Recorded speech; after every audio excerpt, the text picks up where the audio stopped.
አንዳንድ ጊዜ ፍቅር በፍጹም በማይጠበቅበት ቦታ ያብባል ይባላል።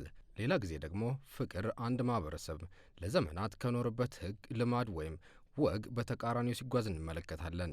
በሰሜን ፈረንሳይ ወግ አጥባቂ ማህበረሰብ ይኖርበታል በምትባለው አሜኒስ ከተማ የተፈጠረውም ይህ ነው። ብዙዎች ይህንን የፍቅር ታሪክ የዓለማችን የክፍለ ዘመኑ አነጋጋሪ የፍቅር ታሪክ ሲሉም ይጠሩታል። የፈረንሳዩ ፕሬዝዳንት ኢማኑኤል ማክሮንና የባለቤታቸው ብሪጅት ማክሮን የፍቅር ታሪክ ከጥንስሱ እስካሁኗ ሰዓት ድረስ አነጋጋሪነቱ ቀጥሏል። በሁለቱ ጥንዶች መካከል ያለው የዕድሜ ልዩነት ደግሞ ቀዳሚው መነጋገሪያ ጉዳይ ሆኖ ቀጥሏል። እንዲሁም ከጥቂት ጊዜ ወዲህ ደግሞ የብሪጄት የጾታ ሁኔታ የብዙዎች መነጋገሪያ እየሆነ መጥቷል። ውድ የአንኳር ዜና ቤተሰቦች አብራችሁን ከቆያችሁ ይህንን አስገራሚ የፍቅር ታሪክ ወደ እናንተ እናደርሳለን። አብራችሁን ቆዩም።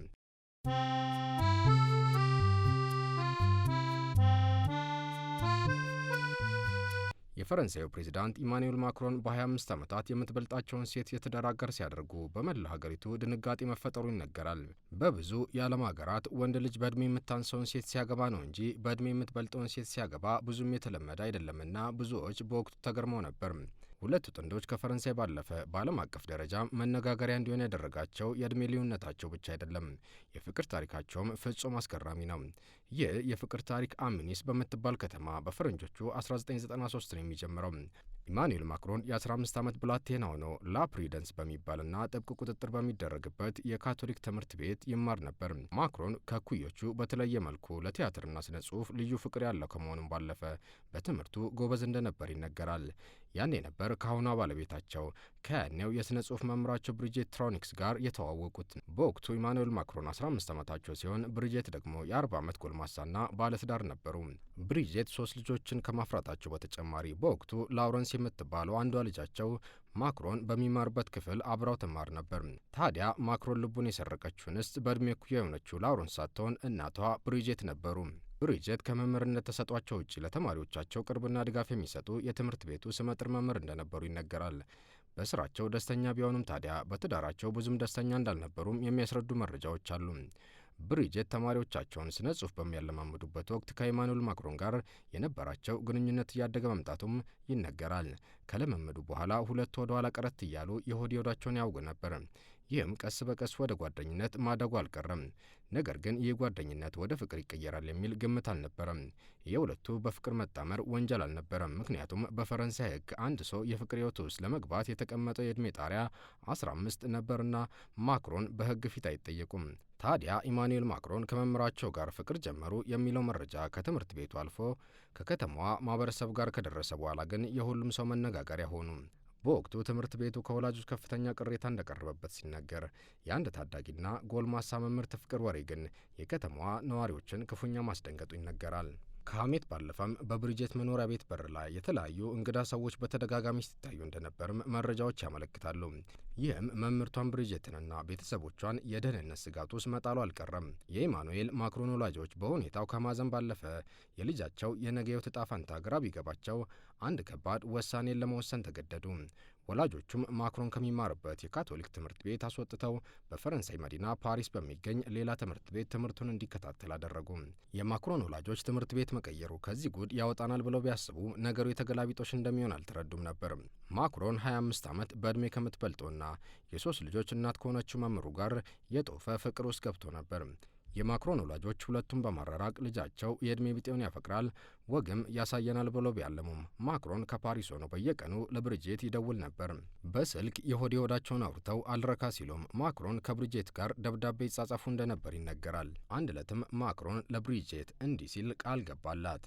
ምንም ነገር አታስቢ፣ ትምህርቴን ጨርሼ እንደተመለስኩ አገባሻለሁ አላት። ነገር ግን ማክሮን ወደ ፓሪስ ካቀና በኋላ ብሪጄት ከባድ ጊዜን ለማሳለፍና ከባድ ዋጋም ለመክፈል ተገደደች። ጓደኞቿ፣ ቤተሰቦቹና ዘመድ አዝማድ በሙሉ አገለላት። ትዳሯን ፈረሰ። በስራ ቦታዋም መጠቋቋሚያ ከመሆን ባለፈ የነበራት ክብርም በአንድ የወረደ። እንደውም በሰራችው አጸያፊ ድርጊት ላይ ክስ የሚመሰርት አካል ካለ እስር ቤት ልትገባ እንደምትችል የሚገልጽ ዛቻ ሁሉ ደረሰባት። ብሪጄት ይህ ሁሉ መከራ ቢደርስባትም ፈተናዎቹን ሁሉ ተቋቁማ ሕይወቷን መምራት ቀጠለች። ዓመታት ነጎዱ። ከዚያም በፈረንጆቹ 2007 ኢማኑኤል ማክሮን ቃሉን ጠብቆ በ29 ዓመቱ የቀድሞ መምህሩንና በወቅቱ ዕድሜዋ 54 የሆነውን ብሪጄትን ድል ባለ ድግስ አገባት። ላለፉት 20 ዓመታት በትዳር የዘለቁት ሁለቱ ጥንዶች የተነሳባቸውን ተቃውሞ ሁሉ አሸንፈው እስካሁን ድረስ በደስታ እየኖሩ ይገኛሉ። ኢማኑኤል ማክሮን የፈረንሳይ ፕሬዚዳንት ሆነው በመመረጥ ሀገራቸውን ማገልገል ከጀመሩበት ጊዜ አንስቶ እስካሁን ድረስ የባለቤታቸው የብሪጄት ድጋፍ ለስኬት እንዳበቃቸው በተደጋጋሚ ጠቅሰዋል። ከባንክ ቤት ሰራተኝነት እስከ ፖለቲካ ህይወታቸው ድረስ ብሪጄት ትልቅ ሚና እንዳላቸው የሚናገሩት ፕሬዚዳንት ማክሮን ባለቤታቸው ደጋፊያቸው፣ አማካሪያቸውና ታማኝ የትዳር አጋራቸው መሆናቸውን ይገልጻሉ። ሪቮሉሽን በተሰኘው መጽሐፋቸው ላይ ፕሬዚዳንት ማክሮን ስለ ባለቤታቸው እንዲህ ብለዋል። እሷ በጣም ጀግና ሴት ናት። ለእኔ ብላ ሁሉንም ነገር መስዋዕት አድርጋለች። ያፈቀረችኝም ላለኝ ነገር ብላ አይደለም፣ እኔነቴን እና የወደደችው። ዛሬ ላይ የፈረንሳይ ቀዳማዊት እመቤት ለመሆን የበቁት ብሪጄት ማክሮን ሁሉንም ፈተና ተቋቁሞ ብዙዎችን በማስገረም ከዚህ ደርሰዋል። ብሪጄት የምትኖርበትን ከተማ ለቆ ለመሰደድና ትዳሯን ለማጣት ብትገደድም በጣም ክልክል የሆነውን የፍቅር መንገድ በመድፈር ብዙዎቹን አስገርማለች። ብሪጄትና ማክሮን የጋራ ህይወት ብቻ አይደለም የገነቡት። ሁለቱ ጥንዶች በህዝብ ፊት የፍቅር የዕድሜና የኃይል ህግጋትን እንደ አዲስ መጻፍና ማሳየት መቻላቸውም ይነገራል። ጥንዶቹ ፍቅር ማህበረሰቡ ያሰመረውን ህግጋትም የመጣስ አቅም እንዳለው ማሳያ አድርገው የሚጠቅሱ ግለሰቦች ሁለቱ ጥንዶች የዓላማ ጽናትና ፈተናዎችን የመቋቋም አቅም ማሳያ እንደሆኑ ይገልጻሉ። ማክሮንና ብሪጄት ልጆች ለማፍራት ባይታደሉም ብሪጄት 7 የልጅ ልጅ ለማየት መብቃታቸው እንዲሁም ከልጃቸው ጋር የሻከረውን ግንኙነታቸውም ዳግም ለማደስ መብቃታቸው ይነገራል። ሁለቱ ጥንዶች መልካም ግንኙነት እንዳላቸው ቢነገርም በቅርቡ ማክሮን በቪየትናም ሃኖይ ጉብኝት ለማድረግ ባቀኑበት ወቅት ከአውሮፕላን ደረጃ ላይ ከመውረዳቸው በፊት ብሪጄት ማክሮንን በጥፊ ሲያጮላቸው መታየታቸው መነጋገሪያ ሆነው ነበር። ስለ ብሪጄት ሌላም አስገራሚ ነገር በማህበራዊ ሚዲያዎች በተደጋጋሚ ሲመላለስ ነበር። ይህም ብሪጄት ሲወለዱ ወንድ ነበሩ የሚል የማህበራዊ ዘመቻ ሲሆን ይህም ሌላ መነጋገሪያ ርዕሰ ጉዳይ ሆኖ ነበር። ይህ መረጃ የወጣው ሁለቱ ጥንዶች ልጅ ለመውለድ አለመቻላቸውን ተከትሎ ይሆን ወይም ሌላ ምክንያት እንዳለው እስካሁን አልታወቀም። የሀገሪቱ መንግስት መሰሉን የሐሰት መረጃ በማህበራዊ ሚዲያ አሰራጭተዋል ያላቸውን 10 ግለሰቦች ፍርድ ቤት በማቅረብ በይነመረብን በመጠቀም ሰዎችን ማጥቃት በሚል መክሰሱም አይዘነጋም። ይህ ሁሉ ዘመቻ ቢከፈትባቸውም ዓለምን ጉድ ያስባሉትና ጉድ እያስባሉ የቀጠሉት አስገራሚዎቹ ጥንዶች ዛሬም በአንድ ጣራ ስር ህይወታቸው ቀጥሏል። ለዛሬው አበቃን። ቪዲዮን ከወደዳችሁት ላይክ አድርጉ። ቻናሉንም ሰብስክራይብ በማድረግ ቤተሰባችን ይሁኑ።